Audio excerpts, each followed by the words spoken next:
All right, welcome back to episode 9 of the Seattle Seahawks rebuild. And last season didn't go as planned. We went 8-9, barely missed the playoffs, and really we missed the playoffs just because of the last 3 games. We easily could have made the playoffs if we just played better, but it didn't happen. So I ended up simulating all of the playoffs. As you can see, the Chiefs beat the 49ers.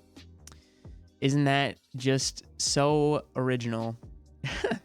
But today, we're getting into the off-season stuff. So this is going to be a longer episode. I did say last week that not last week, but the last episode that that episode was going to be long. It ended up only being like 20 minutes.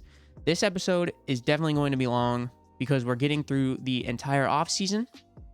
So, oh yeah, and also before we simulate the staff week, retirements. Bobby Wagner retired. So we're going to have to find someone that can fill that middle linebacker spot for us in the offseason. And yeah, that's basically the biggest thing that's happened in this offseason so far for us. And we also don't have a first round pick. So, which I'm fine with, but it is something that we have to work around. But I am going to simulate this week, and I will see you guys when we get into re-signing players. All right, so we're at the offseason re-sign, and I've taken a look at the players we need to re-sign, and there's a couple that I do want to re-sign. Charles Cross, I want to accept his 5th-year option. Julian Love, we need to bring back. Trey Brown, I do want to bring back. I'll see what we can offer him when we get there, and then really that's basically it, other than Jaron Reed. I do want to give him a contract, see if he re-signs, and that's basically it. I think I'm okay with losing the rest of these players. But as you can see in the top right corner, we have -11 in cap. So I'm going to go and see what I can do about that. And I will see you guys when I've created a plan to get some cap room for us. All right, so I've taken a look around the team a good amount. And to be fully honest, there's not a lot to do.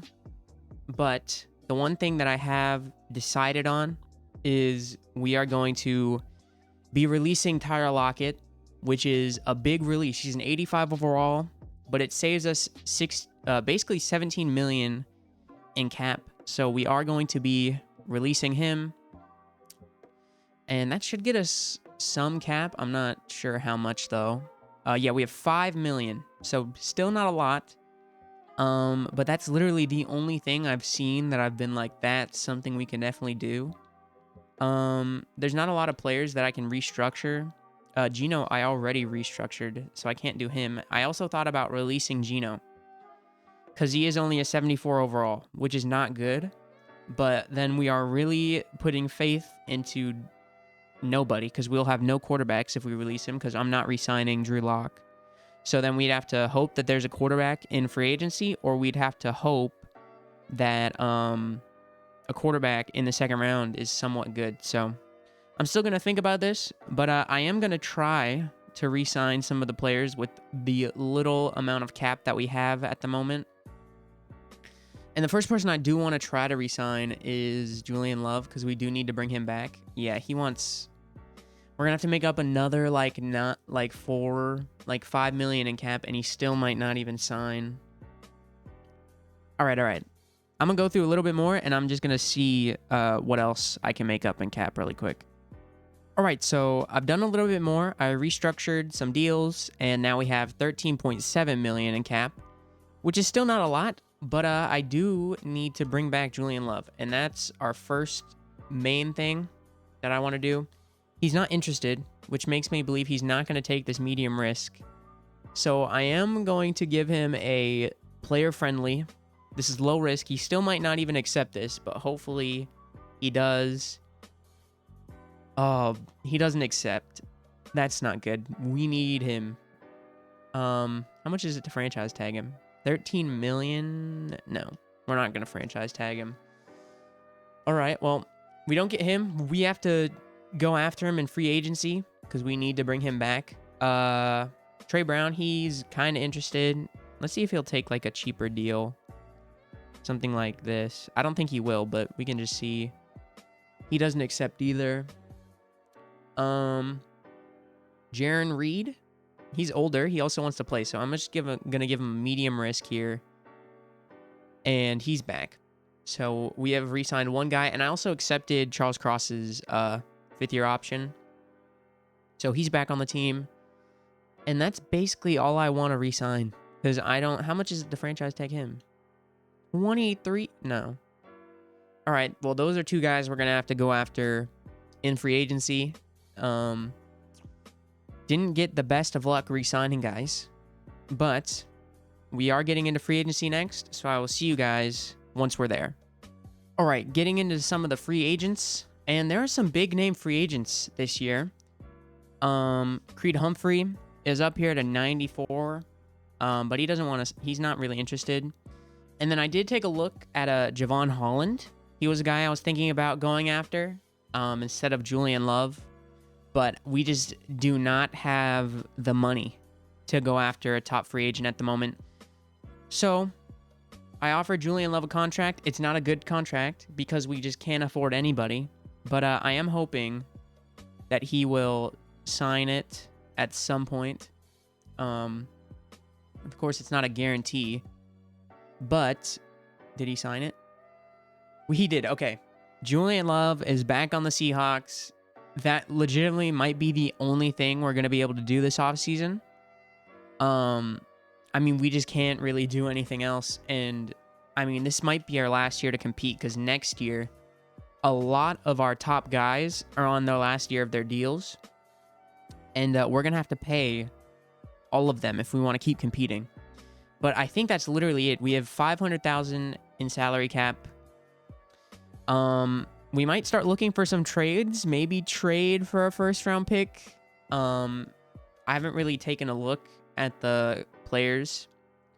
But it doesn't really seem like there's anything crazy in this draft class. So I will see you guys a little bit in the future. I think I'm just going to simulate the rest of the free agency. We literally have no money to offer anybody else anything. So I'm just going to simulate it, and I will see you guys when we are a little bit more down the line. All right, so I simulated through the rest of free agency. We literally couldn't get any other deals done. We just had no money. I tried to offer a contract, and I offered the no signing bonus, cheapest I could make the deal, and we were still off by $1 million. So we just had to simulate the rest of it. Got Julian Love, and this really seems like this might be our last year to really compete with the team that we have. But we are about to get into the draft. We do not have a first-round pick, so we're just going to start this up. And I also have not done a lot of scouting, so we're kind of picking blindly. And, I mean, it's fine. We just got to get somebody and some players that can help for sure. But I will see you guys when we get to our pick. All right, I've done some looking around for our pick at 15th in round 2. And there's not a lot at the top of the draft that we really need. It's mostly wide receivers and corners, which are 2 positions we really aren't in need for at the moment. So I did look a little bit around, and this guy, Anthony Tovar, I think is how you say it, he looks really, really good. Great acceleration, great agility, elite change of direction, great jumping, elite speed, and decent strength. He's looking like a really good player, but he's also projected to go round 3 or round 4, which makes me feel like we can wait. But I don't want to risk him not being there. I also did take a look at these guys. They look good too, but that center, this guy right here, looks extremely good. So I'm thinking we should just wait 1 round and hope that he's still there. I feel like he won't be though, which is why I'm a little nervous to wait. But there's not really anything else we can go for. Corner is kind of the only other position. Frank Coles looks pretty good. But I'm not huge on going corner early in the draft, especially when we don't need one. And then linebacker was the other position that I was looking at because we need a new middle linebacker because we have Patrick Queen, but Bobby Wagner retired. So we could use a new linebacker. But then there's like not really any super good linebackers in this class. So we might go 2 offensive linemen here early on in the draft. And also the quarterbacks don't look good at all either. They all look potential UDFAs. So we're not going quarterback this draft. We're going to have to wait another year to get there. But I think we're going to go, who's the other guy? Was it this guy, Eric Manning? I think we're going to go Eric Manning. And then in the 3rd round, hope that Anthony Tavar is still there. It's not a guarantee, but that's what we're going to do. So let's see. He gets hidden dev trait, which is big time for an offensive lineman. And yeah, I feel like this is a good pick. We could have gone with that center first, but I hope that he's still there in the 3rd round. And I'm just going to simulate. And if he's there, we're taking him. So let's just take a look. I really hope he's still there. He might not be, though. He is. Okay, Anthony Tavar is still here. I don't want to overthink it because I'm gonna overthink it and be like, maybe we should take this guy up here. No, we're just gonna take Anthony Tavar here. He looks insanely good. He gets hidden dev trait as well. 2 offensive linemen early on in the draft that are probably going to be starters sometime in this series. So those are 2-time big picks. And yeah, we're just gonna go through the rest of this draft fairly quickly because we've got 2 positions of need so far. And I'm probably going to start looking linebacker here. Man, all of these wide receivers are still up here, but we don't need a wide receiver. So we're not even going to look at those guys. Holy crap, that guy looks horrible.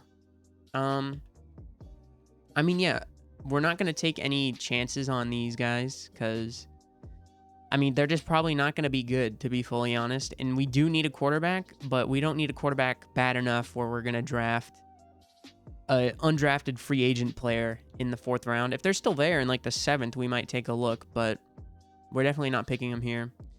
I'm going to go take a look at linebacker and see if there's a guy that I still like that's here. And no. So now we're just going to have to take a look at stats. This guy looks pretty good. Addison Henson, B to D. Let me take a look at this guy. B to D block shedding, A to C pursuit, A tackle, B zone coverage. He would probably be moved to middle linebacker for us. Solid, decent, good, great, decent. I mean, he looks good. I just don't really know how many of these players are going to be playing for us, especially deep into, into the draft in the 4th round. Of course, you can still find guys that are really good, but, nothing crazy left in the draft at this point. But I think we're just going to go linebacker here. Unless there's... Let me check tight end. Is there any good tight ends? No. Any more good offensive linemen? Do we go 3 back-to-back-to-back offensive linemen? We literally might, because these O-linemen look really good. Do we just go with another O-lineman? Do we just build our line this draft? Is that our goal? Is there anybody up on the line here? Nothing really good for defense at the moment, at least. So we might just go offensive lineman again. They're all projected to be UDFAs, so we're not going to take those guys. But this guy looks pretty good. Sidney Tate. Great acceleration, elite agility.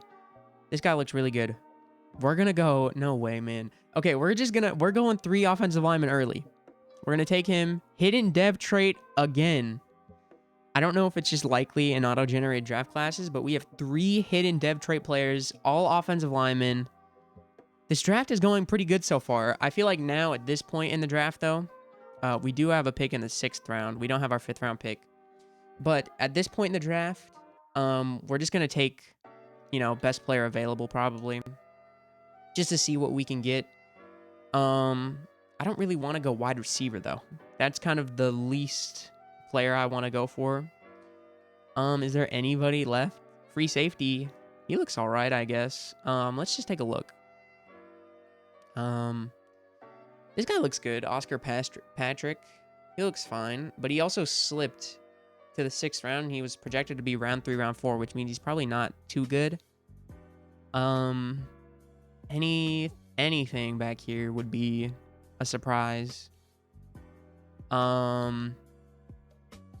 I think we're just gonna go with this guy, Oscar Patrick. How fast is he actually? Let me take a look. 12th fasted. He's not a fast free safety. Actually, his stats look really bad. We're not gonna draft him. Is there anybody that's somewhat good left here? Do we just go with like Jonathan Lennon here? He looks all right. I mean, this guy is not playing for our team at this point, but we're just going to draft him. Hidden dev trait. Holy crap. Maybe all of our players are going to get hidden dev traits today. And I think we have one more pick, and we're just going to go through that really quick. Let me just simulate to it. And are we going to go... What? How many picks have we had this game? 3, 4... This would be our 5th, I think? Our 5th pick. We could have 5 hidden dev trait players, which would be insane. This guy looks pretty good, but he's a wide receiver. We don't need wide receiver. Like, at this point, what do we go for? Because we're not really looking for talent. Because no one is really good that's left. These guys are all potential UDFAs. Do we just take a quarterback just because? We kind of need one. Marginable throw power. He's fast, though. 4.64. Solid, good, great, good, decent, marginal. He does not have good throw power. But his stats look fine. They don't look great. C throw on the run. I think we're just going to take a quarterback just because here. And he's just normal dev trait. We don't go for every player with hidden dev trait, but we do take him. 7th round pick. Wasn't really expecting much, but we'll see what he can turn into. Maybe he'll be a good backup for us. But that is the end of the draft. And I will see you guys when the whole draft is finished. All right, we're at the end of the draft, and we're at the draft recap. And this draft went fairly well, I would say. Our 7th round pick it wasn't really a great pick. He ended up being a 61 overall, but I wasn't really expecting him to be great. But the rest of our picks were really good. So Sidney Tate was our best overall. 74 overall grade. He was picked in the 4th round, so that's a big steal in my opinion. Eric Manning, 73 overall. He looks really good. And then Anthony Tavar also looks good at a 72 overall. But also all 4 of these guys, including our wide receiver that we drafted, I don't really know if he's going to play. He might overtake Jake Bobo for our 4th spot. But these top 4 guys all have hidden dev trait. So that's a pretty big thing for this team. We basically just rebuilt our entire offensive line. But that's going to be the end of the draft. And I will see you guys when we get to the first preseason week. All right, we've made it to the end of the offseason. We're in preseason week 1. We're not playing any games today. But I did want to go over our lineup this year. It's not as bad as I was expecting it to be. We just had we just didn't have a lot of money this offseason to go sign players. And Geno Smith might be our most, our least important player on this offense, which is a little nerve-wracking. But Kenneth Walker, we are first, run the ball first team. So as long as we have Kenneth Walker, we are definitely okay. Our wide receivers look really good. We did have to cut Tyler Lockett to go get Julian Love back. But we did bring in a new wide receiver to be our 4th guy. So he should be pretty good. And then Xavier Worthy should be able to step up and really take over for Tyler Lockett. He also just ran the fastest 40-yard dash combine at 4.21. So I was legitimately thinking about changing his speed because in the game at the moment he only has 96 speed. But I feel like I should be able to change it. But I'm not going to. We're just going to keep it the same. And then our defense. I did go out and sign Ellis because our 2nd middle linebacker spot was filled by like a 68 overall. So I went out and got him in free agency just to fill in that spot. But the rest of this defense looks really, really good. So hopefully we are going to be able to compete this year. This might be legitimately the last year we can compete because we just won't have a lot of money next year. And there's a lot of guys that are going to be off contract that we have to sign. But we have a good enough team to compete this year. So, yeah, that's going to be the end of the episode. Again, I thought it was going to be longer. It doesn't seem like it's going to be a longer episode today. But, yeah, thank you for tuning in. Next episode, we're going to be getting into the preseason, and this might be our last season of this series. I'm not sure, because next season, I don't even know if it's going to be fun to watch, because we just won't have any money. But thank you for tuning in. If you like the video, hit the like button, hit that subscribe button, and I will see you guys in the next one. Peace.